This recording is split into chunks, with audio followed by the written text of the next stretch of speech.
Bonjour, toi qui m'écoutes. Une gestion avisée, c'est le titre de la méditation du 27 octobre. Luc 14, versets 28 à 32 nous dit ceci. Car lequel de vous, s'il veut bâtir une tour, ne s'assied d'abord pour calculer la dépense et voir s'il a de quoi la terminer, de peur qu'après avoir posé les fondements, il ne puisse l'achever et que tous ceux qui le verront ne se mettent à le railler en disant « Cet homme a commencé à bâtir et il n'a pas pu achever ».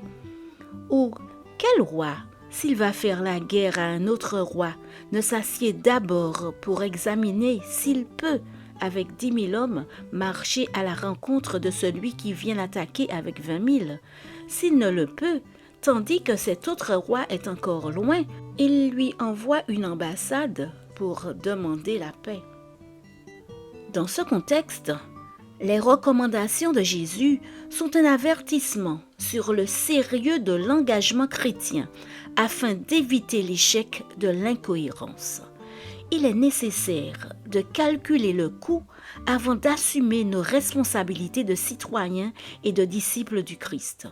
Pour cela, Jésus utilise deux exemples incontestables de la vie quotidienne. La prudence dans la gestion des projets de construction et la gestion de la diplomatie dans les relations internationales. Lorsque nous constatons le manque de sagesse avec lequel certains dirigeants gèrent les ressources publiques, nous sommes tentés de rappeler l'adage populaire selon lequel le bon sens est le moins commun de tous les sens. Avec son humour habituel, Robert Fulghum affirme que les bases de la vie en communauté devraient être apprises dès la maternelle. Et il le résume dans le décalogue suivant. 1. Partage ce que tu as. 2. Ne triche pas. 3. Essaie de ne déranger personne. 4. Remets les choses à leur place. 5. Nettoie derrière toi. 6. Ne touche pas à ce qui ne t'appartient pas. 7. Excuse-toi quand tu fais du mal à quelqu'un. 8. Lave-toi souvent les mains. 9. Laisse la salle de bain propre après l'avoir utilisée. 10.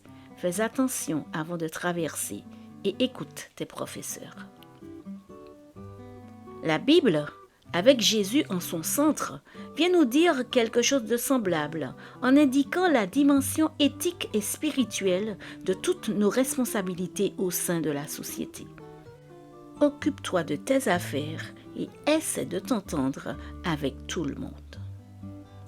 Dans notre vie personnelle, professionnelle et sociale aussi, nous, croyants, sommes appelés à chercher des solutions raisonnables à nos problèmes en tenant compte non seulement des critères de rentabilité ou de prestige, mais aussi de la sagesse élémentaire, de l'humilité et du tact.